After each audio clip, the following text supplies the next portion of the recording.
Hello and welcome to day 3 of the weaving mini-series. So today we're going to do some stripes. I had said I'd do stripes and wedges, but we're just going to stick with stripes today. And you can see even just doing stripes can create a really nice effect, like this example I've got here. And I started the stripes off a little bit just to show you some different effects that you can get.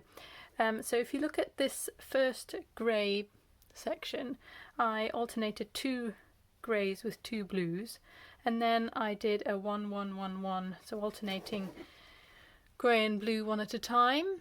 And I just wanted to point out that if you want the stripes to be kind of more uniform, it is better to do 2 at a time, because if you do 1, can you see how because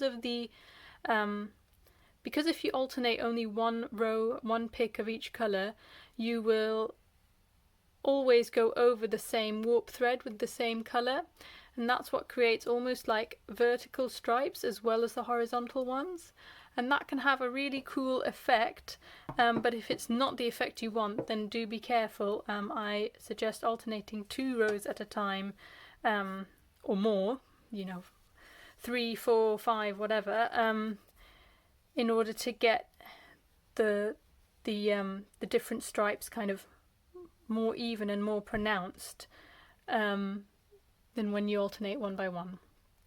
Right, so having said that, let's get started. So you can see the last stripe I did was a grey, so I'm going to go in with a blue next. There is one thing that you need to be mindful of when you are doing stripes like this, is that, can you see that the grey went under the warp thread here? So we now want to go over, but if I were to go straight over like this, then as I pull, let me just show you what happens.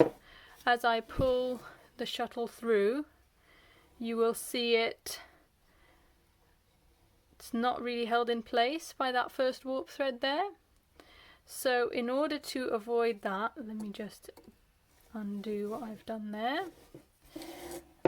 Make sure that at the end of a stripy row you switch your yarn colours around. So in this case I would pass the blue under the grey like that, and that way I'm using that grey to trap the blue yarn, so that it will not slide forward onto the kind of next warp strings, if that makes sense.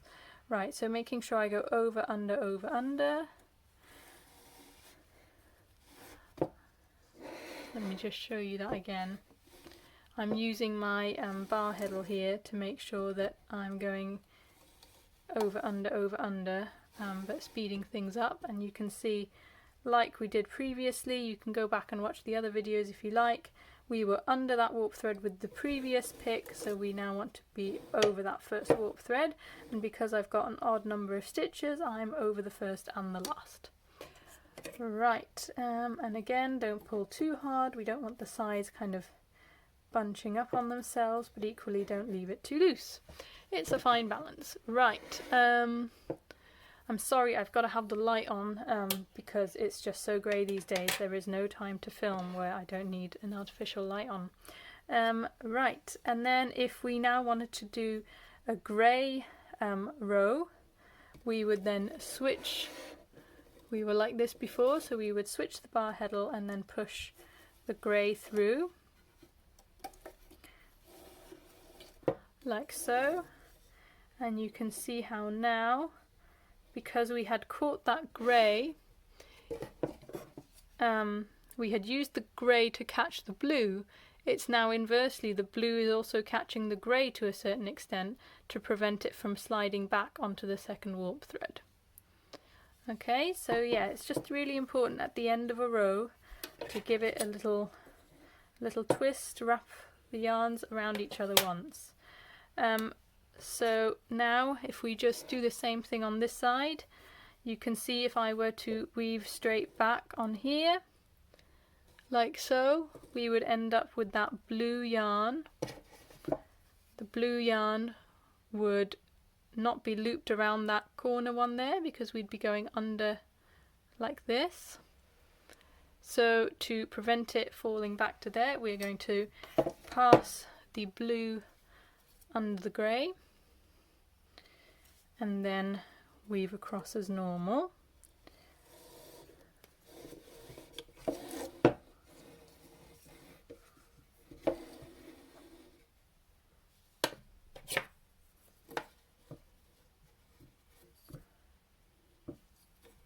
There we go. Right, and then again the blue is trapping the grey there. And then if we do 2 stripes now with the same colour, we switch the bar heddle again and pass the blue through, so that we're doing exactly the opposite of what we were doing on the previous row. And by that I mean where we were over the warp thread before, we're now under it, and vice versa. And there you go, now you've got 2. And again, the grey, I'm going to make sure that the blue is kind of trapping that grey there. Yeah, can you see that? Let me just show you up close. I'm going to feed it through so that it goes like this. It's less important now because the grey was underneath before and is going over now. But even so, it's just nice to make sure that that blue is on top of the grey there and trapping it. And then we weave across.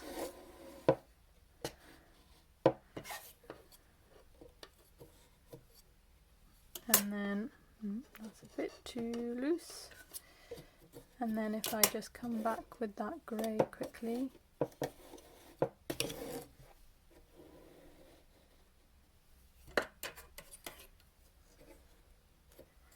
There you go. Now we will want the blue to go under the grey, and that will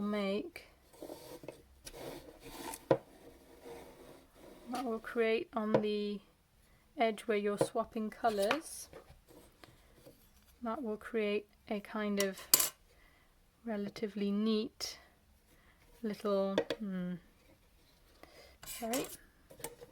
that will create a relatively neat edge here. Can you see that? So that's what we want to aim for.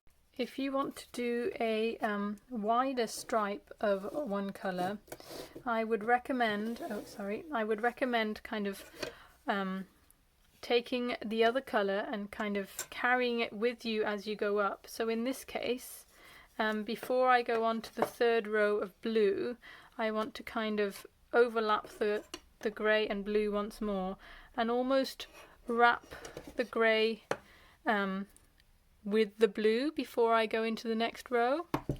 So if I weave that, so again we've come to this side, and before we go over again, just make sure that the grey is kind of wrapped up in the blue, and that way you ensure that you've kind of carried the grey, almost tucking it in as you go along, so that it's not hanging out here and making a great big loop. And there you go, I've added another row of grey, and then you can just continue up. You can either have a plan or you can kind of freestyle it. You can see how the 1x1 rows created quite a nice effect there as well. So yeah, play around with it and the different effects. Thanks for watching. If you have any questions, put them in the comments below, and I will see you for video number 4, where we will do wedges then. Thanks for watching, bye!